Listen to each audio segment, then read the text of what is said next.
Alright, good morning you guys. I have a beautiful bowl of melons for brekkie.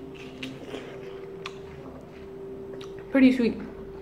Number one, if you are taking corticosteroids, if you're taking ointments that basically have prescription drugs in them to heal, to cover the symptoms of eczema, you have to cut that out of your recovery practices, because these corticosteroids can maybe take away the symptoms temporarily, but in the long run, they're building a tolerance in your system, and your eczema is just going to come back worse and worse, and you're going to rely on more of it, stronger doses, different types of ointments, and it just leads you down a very ugly path of recovery the day that you do cut it out.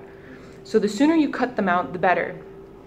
You will go through topical steroidal withdrawal, and depending on how long you've used it or how severe your eczema is, you're looking at about 30% of that time dedicated to recovering. So I took it for about 4 years. I was taking these corticosteroids on my hands, and that's why it's the hardest thing to heal. It's the longest I've been using it. Now, I was taking it for 4 years, so 10% of that is 0.4, so that's about 3 months times 3. Somewhere around 9 months it took me to get the corticosteroids out of my system. And that's a time that you got to look at, like, you know, you want to start ASAP, basically.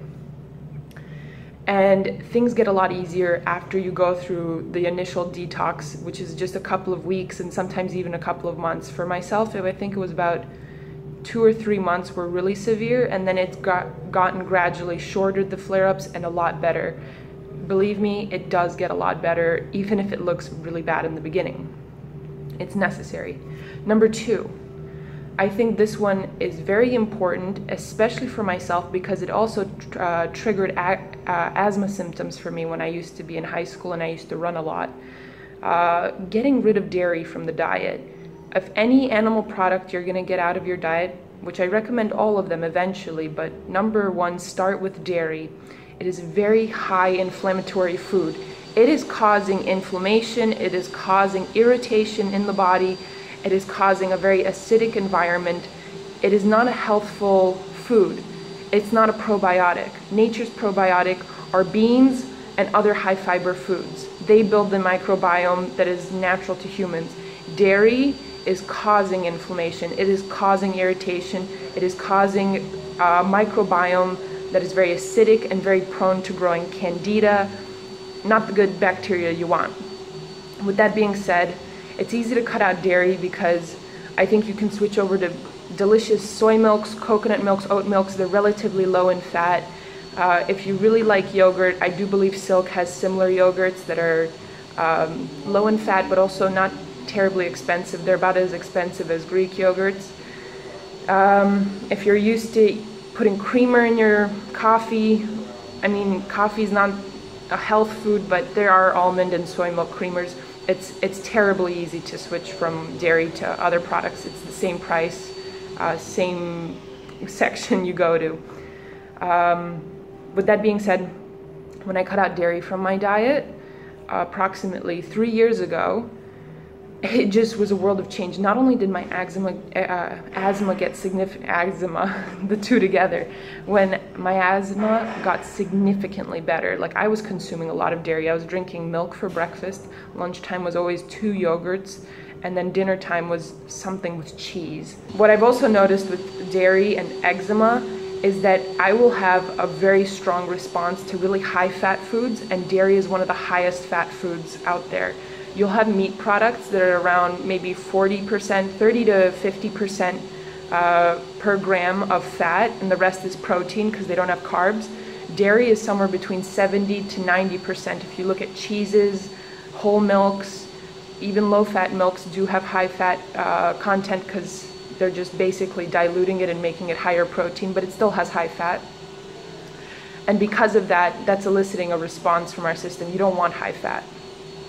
And the last thing, the third thing that you can do to kickstart purging eczema from your diet, from your skin, sorry, I think this is more of a physical thing, and this one also really helps alleviate itching, is buy a dry brush.